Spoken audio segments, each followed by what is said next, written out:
Bienvenidos hoy a nuestro foro inaugural del Comité Educativo de Consejo Nacional Hispano de Cannabis.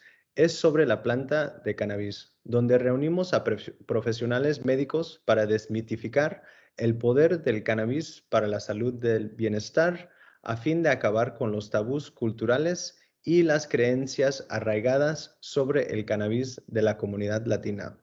Mi nombre es David Sánchez y soy un miembro de la Junta Directiva del Consejo Nacional Hispano de Cannabis. Estamos aquí hoy con el Dr. Stephen Dahmer de Vireo Health. Bienvenido, Dr. Dahmer. Un gusto y un honor estar aquí contigo y hablando sobre esa planta interesante, cannabis. Sí, por favor, doctor, ¿nos puede dar una introducción sobre usted? Claro. Yo soy el doctor Stephen Dahmer, soy médico de familia, llevo casi 20 años practicando la medicina familiar. Quiere decir que durante 20 años veo pacientes y trato al paciente enfrente de mí. Eh, Bien temprano en mi carrera, yo tenía un interés en las plantas medicinales y he trabajado en toda parte del mundo estudiando plantas, estudiando distintas culturas que usan plantas como medicina. Y durante los últimos 7 años he trabajado con una compañía que se llama ahora Vireo Health, Goodness Growth Holdings, y trabajamos especialmente con la planta cannabis. No solamente hemos tratado más de 100,000 pacientes con ese medicamento cannabis, pero también estamos haciendo pesquisas sobre esa planta medicinal cannabis en el área de dolor crónica y su uso, el uso de cannabis para disminuir el uso de opioides. Bueno, doctor, muchas gracias por reunirse hoy y bienvenido de nuevamente. David, te voy a decir que fue mucho más fácil hacerlo en inglés. Entonces, como ves y todo el mundo ve, estoy tentando lo mejor posible hablar y decir todo en español, pero tenga un poquito de paciencia conmigo, porque hace tiempo que no hablo tanto el español y estoy un poquito fuera de práctica, pero vamos a ir para frente. No se preocupe, está excelente. Bueno, la intención de esta sesión es proporcionar una descripción general, informativa del cannabis y el dolor crónico. Entonces, antes de empezar con nuestro tema, me gustaría decir unas palabras sobre el Consejo Nacional Hispano de Cannabis. Nuestra misión es educar a la comunidad hispana de los Estados Unidos sobre la salud y el bienestar, a los aspectos económicos del cannabis para potenciar su apoyo y participación en la industria. Para ayudar a desmitificar a través de programas educativos como este, el poder del cannabis para la salud y el bienestar, a fin de derribar esos tabús y esas creencias culturales arraigadas sobre el cannabis. Bueno, hay que comenzar nuestra plática. Para empezar, doctor, ¿cuáles crees que son algunos de los principales conceptos erróneos sobre el cannabis entre latinos? Bueno, yo creo que esa es la pregunta para todo el mundo, ¿no? Yo incluso que he estudiado plantas durante toda mi carrera y cuando un compañero mío me hizo la pregunta, amigo, ¿qué piensas del cannabis? En el momento que me hizo esa pregunta, hace 8 años, yo solamente sabía de los efectos malos de esa planta, Ya. porque hay tanto lo que decimos estigma sobre esa planta y por razones que la planta tiene una historia cultural que fue utilizada en contra de las poblaciones latinas. Y tal vez tú puedes hablar más sobre eso, mejor que yo. Pero incluso yo, que me gustaban tantas las plantas como una forma de medicina, no sabía nada de esa planta cannabis. Y ese estigma está en todas las comunidades y mucho más en las comunidades, según mi opinión, porque han utilizado la planta para poner muchos latinos en el cárcel, han utilizado la planta de forma mala y no hemos estudiado el lado bueno de esa planta, el lado en que tal vez puede ayudar a la gente que tiene el problema de dolor crónico. Y estamos viendo hoy en día, incluso con la epilepsia, tenemos ahora un medicamento por el FDA que es utilizada por la epilepsia. Y según mi opinión, hay muchas otras condiciones que tal vez algún día vamos a ver que pueden ser beneficiadas por esa planta cannabis. De acuerdo, y sí, estoy de acuerdo. Mis padres mexicanos, lo único que entendíamos cuando crecíamos eran todas las cosas malas. Y sin la ayuda y sin la información apropiada, es muy fácil empezar esos tabús o seguir esos tabús. Entonces, me da mucha alegría estar teniendo esta conversación hoy. Y lo que hemos visto en comunidades hasta ahora es el uso ilegal, no de esa planta.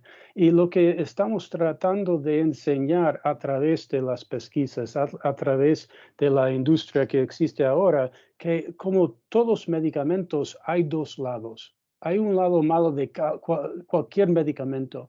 Lo que estamos enseñando ahora es tal vez hay un lado bueno de esa planta cannabis y hay mucha gente utilizando la planta de una forma buena, de una forma para ayudarles en contra de o aliviar sus dolores crónicos o aliviar otras condiciones que puedan beneficiar del uso de esa planta.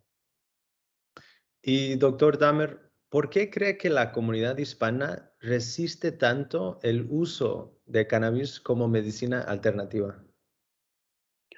Bueno, yo no soy experto de la comunidad hispana, ¿no, David? Pero lo que sí que voy a decir, de que yo sepa de la comunidad latina, es una comunidad que la base es la familia. Y la comunidad ha visto que miembros de esa familia han sido impactados de una forma negativa, sea llevado al cárcel, sea una adicción a la planta. No, todo ese lado malo que durante muchos años la comunidad solo ha visto este lado de la planta y no hemos visto, y la comunidad latina tampoco, el otro lado, que esa es una planta medicinal y según las experiencias que yo he tenido en la comunidad latina, es una comunidad que muchas veces utiliza las plantas como forma de medicina. Esa es otra planta que puede ser utilizada como forma de medicina. Y poco a poco, eh, como cualquier tipo de estigma, eso va cambiando incluso las comunidades latinas. Muy buenos puntos.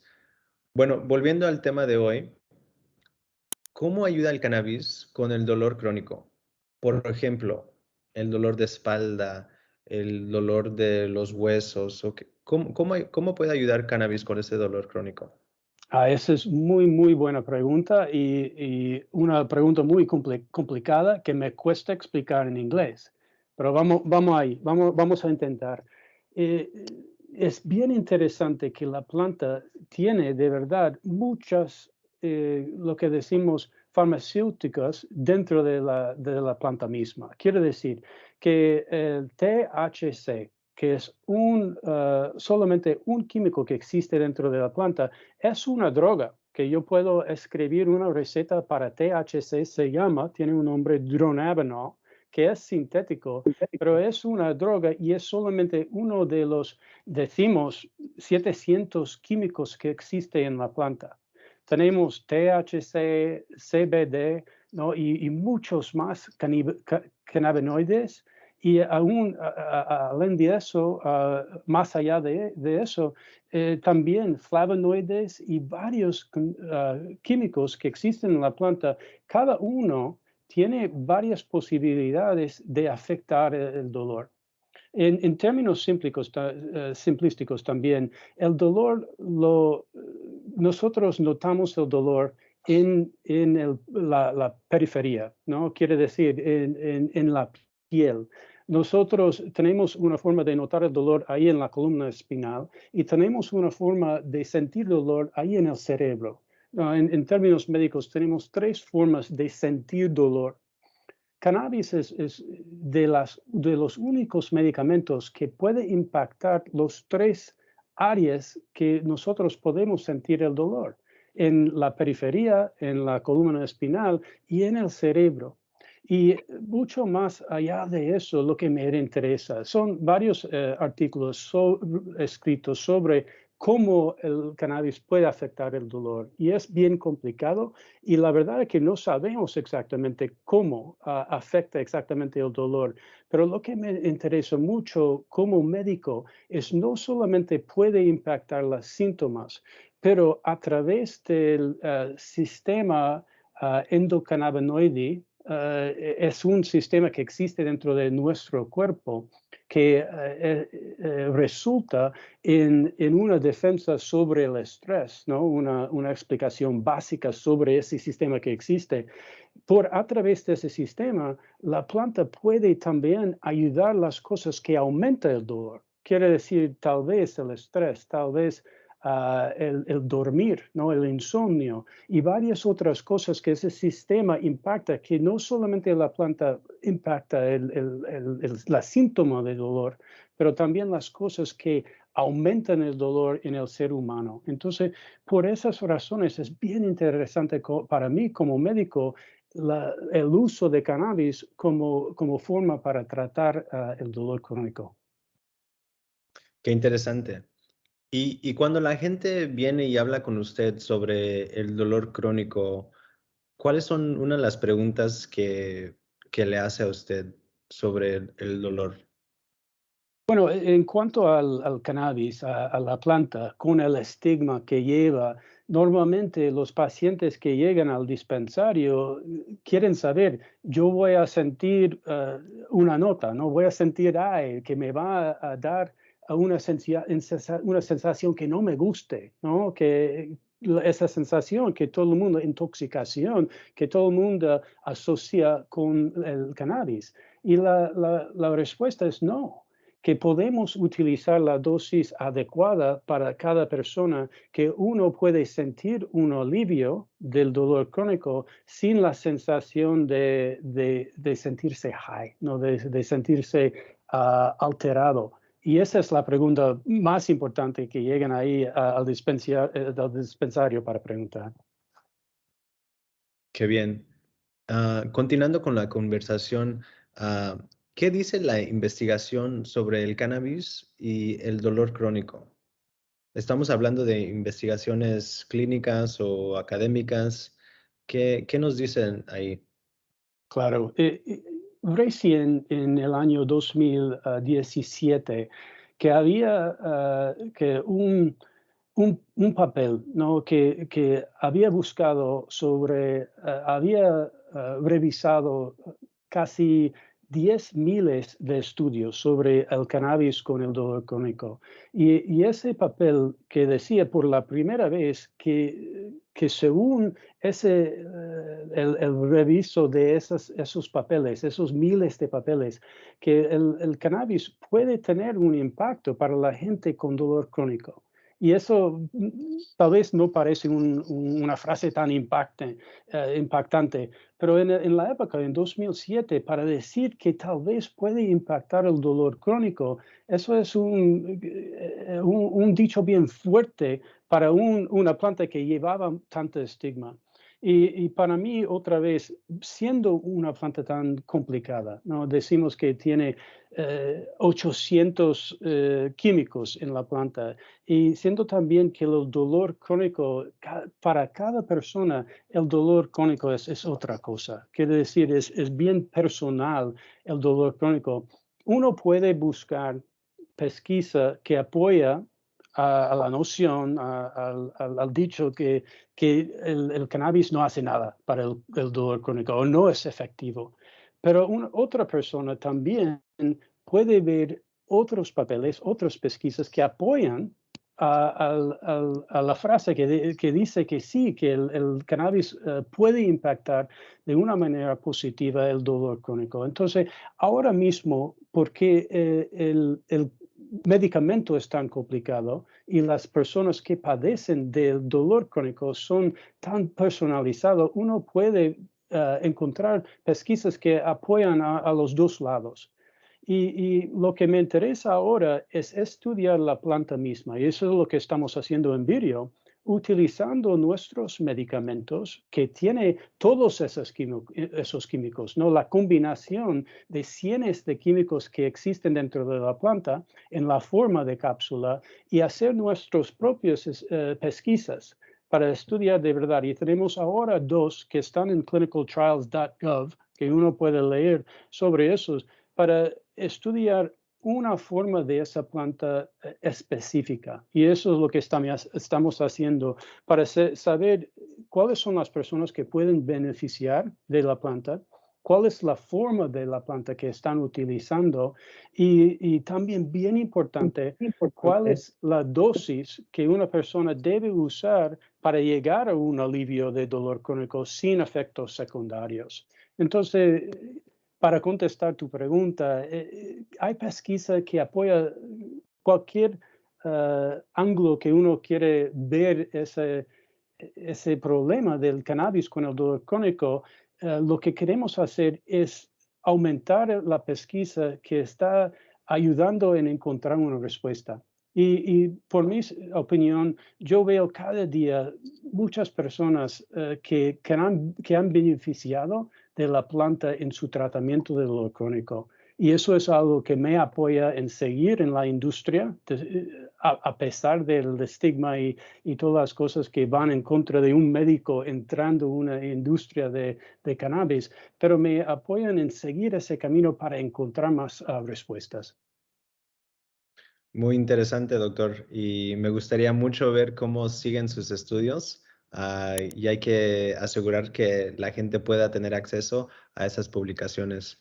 Bueno, y siguiendo en esa pregunta, cuando comparamos las investigaciones de cannabis y el dolor crónico, ¿cómo se compara las investigaciones con los opioides y la amapola?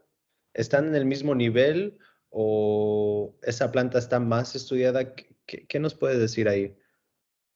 Bueno, en cuanto a los opioides, que hoy en día estamos viendo que el lado feo de los opioides, ¿no? Y que tantas muertes que están conectados con ese medicamento es un buen ejemplo de algo que venía de la planta, ¿no? Que los opioides venían de la planta originalmente. Y lo que hicimos fue hacer un medicamento, algunos dicen demasiado fuerte, y ahora en el mercado ilegal encontramos formas sintéticas que desafortunadamente mucha gente está muriendo por causa de esos medicamentos que venían de la planta, pero ahora, hoy en día, son demasiado fuertes y pueden matar a gente. El cannabis, lo que a mí me interesó, me impactó mucho cuando entré en los estudios del cannabis, uno no puede morir de un sobredosis de cannabis. Y eso es un hecho bien importante, que es una planta que no va a matar a gente. Y hay mucho más para estudiar sobre mucho más allá de eso. Pero para empezar con eso, cuando estamos viendo tanta gente muriendo de los opioides, es algo que yo creo que en el futuro va a ser utilizado más que los opioides, que eso es una opción más segura que puede evitar a la gente utilizando los opioides en el dolor crónico. Y la verdad es que hoy en día las pesquisas sobre los opioides dicen que no es un buen medicamento para el dolor crónico. Uno se acostumbra al medicamento, desarrolla una tolerancia, muchas veces una adicción, todo el lado malo que hemos visto. Y para tener otra opción que posiblemente disminuye el uso de opioides, y para la gente que están utilizando opioides, y ese es el meta de nuestras pesquisas ahora, ¿cómo podemos utilizar el cannabis disminuir el uso o la cantidad de opioides que la gente con dolor crónica está usando ahora. Wow. ¿Y usted también piensa que corremos el mismo peligro con medicamentos recetados como Epidiolex o Marinol en la misma forma de synthesize estas drogas que sean ultra potentes? Por decir, en la misma manera que los opioides hemos visto lo malo con la gente creando estas drogas ultrapotentes, ¿corremos el mismo riesgo con esas drogas de cannabis? Y si las hacemos ultrapotentes igual. Bueno, la respuesta es un poquito complicada, pero el dronabinol, que es THC sintético, es la forma en que impacta a los receptores de nuestro cuerpo parcial. Quiere decir que no es tan fuerte como conecta con los receptores en nuestro cuerpo. Y quiere decir que hoy en día llevamos desde el año 1985 que podemos recetar al dronabinol. No hemos visto una muerte que está conectado con el dronabinol por esa razón. Al otro lado, vemos otra vez en mercados ilegales formas sintéticas de cannabinoides que pueden matar. Entonces, corre ese riesgo a lo largo plazo si hacemos ultrapotentes formas de un químico dentro de la planta, va a correr riesgo en el futuro. Y ya lo estamos viendo en el mercado negro o en el mercado ilícito. Y por mi parte, como médico, lo que me gusta hablar en charlas como esta es, tenemos una planta que tiene efectos positivos cuando lo utilizamos de la forma correcta. Quiere decir, con mi médico sabiendo lo que estoy haciendo, con mi equipo de salud formando parte de mi uso de esa planta y de usarlo de forma que tiene sentido en la dosis baja que tenga éxito. Quiere decir, la dosis más baja que me ayuda en aliviar el dolor. Si usamos la planta en esa forma, yo creo que tenga mucha más posibilidad de ayudar a seres humanos que coger un químico de la planta y hacer una forma sintética. Y esa es mi opinión y lo que yo veo día tras día. Debemos utilizar la planta como es, en varias formas, pero utilizarla sin hacer un medicamento sintético. Y entonces, para contestar tu pregunta, sí, corre ese riesgo a lo largo plazo. Yo creo, en mi opinión, no tiene tanto riesgo como opioides. Pero si seguimos en ese camino de hacer un ultrapotente cannabis o THC, sí corre ese riesgo. Debemos estudiar y utilizar la planta como es, porque los estudios también apoyan a la idea de los varios químicos que existen dentro de la planta tal como es, pueden ayudar a no tener no tener tantos efectos secundarios y posiblemente tener más eficacia en el ser humano cuando llega digamos, el pacote que es la planta y no extraemos químicos o un químico o dos químicos y utilizarla como la planta es y en su forma tal como es, con varios químicos, eso va a tener más éxito a lo largo plazo en los seres humanos para ayudar cosas o condiciones como el dolor crónico. Wow. Bueno, entonces, la última pregunta para los opioides, pero ¿cuáles son las diferencias principales cuando usted receta opioides o cannabis para el dolor crónico? Bueno, en primer lugar, un médico en los Estados Unidos no puede recetar a cannabis, porque al nivel federal todavía es ilegal. Entonces, cuando hacemos una receta es a través del DEA y no podemos recetar cannabis. Y entonces hay una gigante diferencia en que un paciente, yo puedo recetar opioides, puede ir a la farmacia y muchas veces el seguro médico lo puede pagar. Wow. Entonces, en cuanto a cannabis, no podemos recetar. Lo que pasa en muchos estados donde es aprobado el uso de cannabis en un estado, en un nivel del estado, un médico puede decir sí que un paciente tiene una condición que puede tomar parte del programa de cannabis en ese estado. Una vez que tiene esa entrada del programa de cannabis, muchas veces al otro lado, dependiendo del estado, es la farmacista que hace la decisión cuál es el medicamento apropiado para el paciente según una historia larga y su experiencia como farmacista. Y ese es en estados donde utilizan farmacistas. Hay muchos estados donde hay un bartender o otra gente que trabaja en el dispensario que pueden ayudar en hacer esa decisión para el paciente. La otra gran diferencia es que la planta viene en varias formas y muchas veces decimos strains o chemovars es otra palabra que utilizamos, las varias formas que puede tener la planta. Y ese término de strains o chemovar habla de los flavonoides, ¿no? Que es el químico que da el olor a la planta y otras cosas que pueden impactar cómo la planta afecta al paciente. Entonces, el farmacista ayuda al paciente en escoger la forma adecuada que pueda ayudar al paciente. Entonces, esas son unas grandes diferencias entre opioides y cannabis. Y cuando la gente no está en un estado que tiene acceso a cannabis o no tiene un programa medicinal, ¿cuáles son las opciones que se queda la gente? Bueno, es bien difícil. Muchas veces vemos en todos lados el CBD.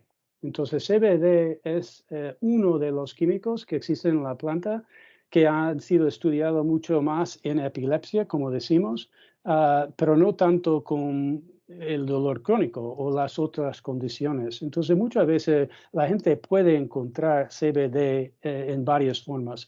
Es bien importante que uno que va a comprar CBD over the counter, ¿no? Fuera de un programa de Estado, como decimos, que debe comprar de una compañía que tenga pruebas de que el medicamento, el producto tiene exactamente lo que dice que tiene y que no tenga otras cosas como químicas, pesticidas, bacterias o hongos, otras cosas que deben hacer exámenes de comprobar la calidad de ese producto. Entonces, CBD es algo que no importa dónde uno vive en los Estados Unidos, la mayoría de la gente tiene acceso al CBD. El THC y la mayoría de los productos en estados donde haya un programa de cannabis, la mayoría de los productos tiene THC. Es estudiado más para el dolor crónico. Entonces, la gente en estados que no tenga ese programa no tienen acceso. Es ilegal cualquier producto que tenga un nivel de THC en el producto. Bueno, muchas gracias, doctor. En su opinión, ¿es el cannabis tan seguro como la medicina tradicional recetada? Bueno, muy buena pregunta. Yo muchas veces he dicho que el cannabis cuando se utiliza en una forma que viene de la planta, ¿no? Con su equipo médico, ah, empezando con una dosis bien baja y subiendo poco a poco para llegar a un punto donde ayuda al paciente, es, es más seguro de la mayoría de los medicamentos que yo puedo recetar como médico.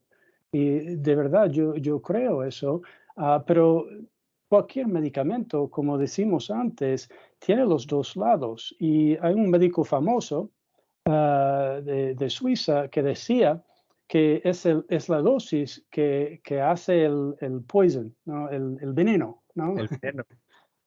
Entonces, cualquier medicamento, incluso cualquier cosa, incluso agua, ¿no?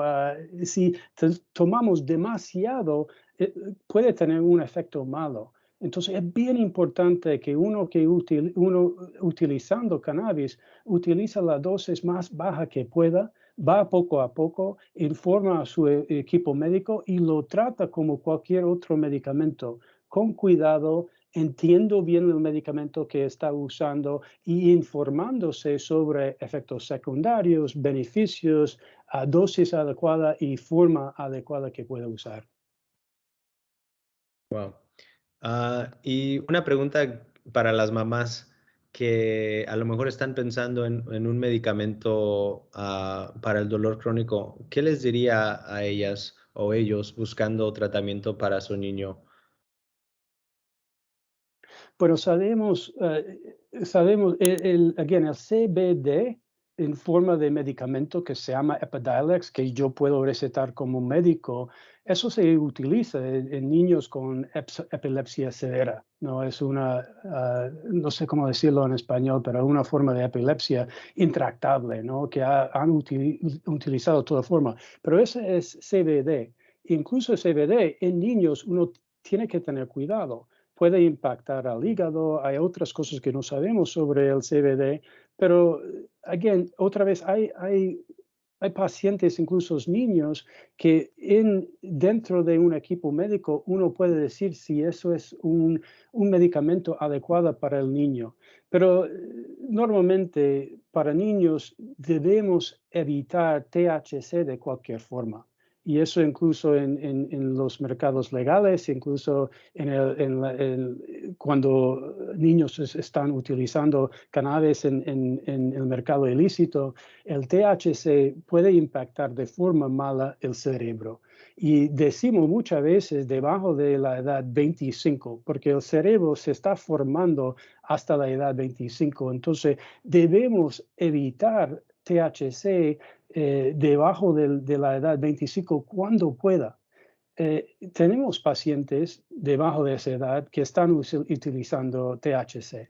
Desafortunadamente, tenemos niños con el cáncer metastática, con otras condiciones que el beneficio es mejor que el riesgo en esos casos bien específicos. Pero la mayoría de la gente debajo de la edad 25 no debe utilizar cannabis con THC. Muchas Espero que gracias. eso haya contestado su pregunta. Sí, sí, claro, muy informativa. Bueno, A veces siento que solo estoy hablando porque me cuesta un poco en español, pero tratando aquí de hacer lo mejor que pueda. no, muy bien, muy bien. En esa misma pregunta, pero al otro lado, para la población más grande, que a lo mejor está considerando tomar un medicamento o un producto de cannabis, yo creo que muchas veces también tienen esa preocupación de cuáles son los efectos secundarios o voy a desarrollar una adicción a este producto. ¿Qué les diría a usted? Muy, muy buena pregunta. Y lo que hemos visto en la gente mayor de 65 años de edad, pensamos muchas veces en el cannabis y vemos en las noticias una línea bien grande de gente de 25 años en esa fila ah, corriendo para comprar cannabis. La verdad es que la edad más rápido que está creciendo en el consumo de cannabis es la gente mayor de 65 años. Y son los mayores que yo creo, según mi opinión, tiene la posibilidad de beneficiar más con esa planta. Y para utilizarlo para el dolor crónico, se puede empezar con una dosis bien baja, donde uno no siente el high, como decimos antes. Pocas son las personas que están utilizando cannabis dentro de su equipo médico para un dolor crónico, que van a tener una adicción a esa planta. Existe la posibilidad, pero eso no es un riesgo muy grande para esa gente. Y muchos de mis pacientes de la edad 65 y más están buscando otra forma para tratar su dolor que no sea un medicamento. Muchos han tenido efectos secundarios de los otros medicamentos o tienen miedo de los opioides por razón o no le gusta el uso de NSAIDs como Motrin a lo largo plazo y están buscando otra forma.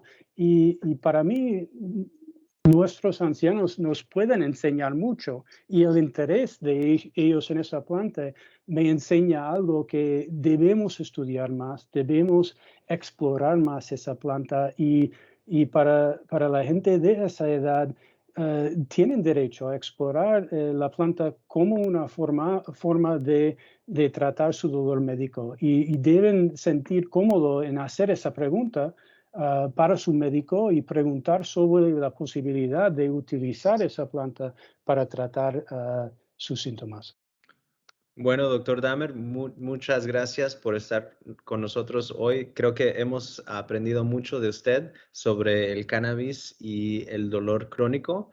Am, Es un placer estar aquí. Siempre eh, eh, esperaría que hablara mejor el español para que me salga más fluente las palabras y las ideas, pero espero que hayan aprendido algo. El trabajo de un médico es enseñar, ¿no? Viene de la palabra médico, viene del latín, ¿no? Docere, que quiere decir enseñar. Entonces, bien importante que seguimos enseñando como médicos y otra vez un honor y gracias por la oportunidad de compartir en español un poquito de lo que he aprendido durante los últimos 7 años. muchas gracias, doctor.